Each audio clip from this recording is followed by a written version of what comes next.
in India, the cost of this service is extraordinarily reasonable. For people who have major problems and who think, no, they cannot do anything about it, they really just don't know how to look at money. They make assumptions that only certain places have services of quality that they could possibly think is suitable, and they don't understand India really has some terrific services available. They function at a very high standard, very compassionate people, well beyond what you would normally get in many North American or perhaps European hospitals. And at the same time, the cost is reasonable. I could afford to have the therapist twice. I could afford to have, stay another day or so in the hospital to make sure everything worked without feeling guilty.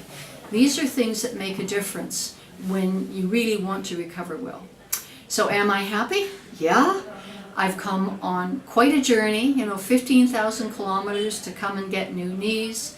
Not that I'm ready yet to walk any 15,000 kilometers, but one of my goals was to climb a mountain at some time within the coming year.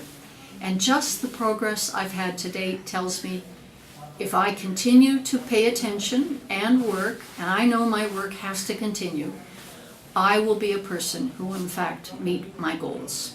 So I really think anybody who has pain, is afraid of going other places, should open their minds to surgery in India. I think the services of Dr.Raj Kanna and Apollo Spectra MRC have been spectacular. It's meant I have a new life, and I think I'm going to enjoy life for a great many years after this. I thank you for your time.